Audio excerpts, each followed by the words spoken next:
Hello guys, good morning. তো সকাল সকাল বেরিয়ে পড়েছি ব্রাশ করতে করতে। তো এখন একটু মর্নিং ওয়াক করবো। তো এই যে আমার ছেলে আগে আগে হাঁটছে, ও ব্রাশ করছে।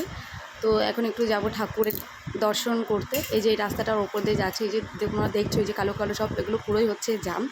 তো চলেছে এই যে আমাদের মন্দির, পাড়ার মন্দির, মোড়ের মাথার এই যে মন্দির, এখানে আছে মা শীতলা, কালী, মনসা, লক্ষ্মী, সব কিছুই আছে। তো একটু প্রণাম করে নিলাম সকাল সকাল, ঠাকুর দর্শন করে নিলাম। তো আমার ছেলে ওই এখন প্রণাম করছে, এ হচ্ছে ওর প্রণাম করার নমুনা। এই যে এখন বলছি ব্রাশ কর, ও ব্রাশটা না করে একটু ক্যামেরার দিকে তাকিয়ে ওর একটু খুব মজা লাগে। তো এই যে উল্টো করে ব্রাশটা ধরেছিল, এখন আবার ঠিক করে দিলাম। তো এই যে আমিও একটু বেশি করে ব্রাশ করে নিচ্ছি, দাঁতটা চকচকে ঝকঝকে করতে হবে। তো এই যে আমাদের মাঠ, ক্লাব মাঠ। তো এখানে একটু হাঁটি হাঁটি করে এবার চারিদিকে রাউন্ডটা মেরে এবার একটু এক সাইডে বসবো। এই যে এই সানটাতে আমরা এখন বসবো। এই যে আমার একটা বান্ধবী চলে এসেছে ব্রাশ করতে করতে। তো এখন এই যে আমি আর আমার ছেলে ব্রাশ শুরু করে দিয়েছি। এই যে আমার বান্ধবী আর আমি কে কতটা তাড়াতাড়ি করে পালাতে ব্রাশ করতে পারি। যে আমি ফ্রেশ হয়ে গেছি, এখন গামছাতে মুখটা মুছে নিলাম ভালো করে। তো এখন চলে যাবো সোজা রান্নাঘরে। তো সেখানে গিয়ে এই তার আগে তোমাদের বলি, এই যে আমার ছেলে একটু ক্যালি দেখাতে গিয়ে যে ধপাস করে পড়ে যে পা কেটে নিয়েছে।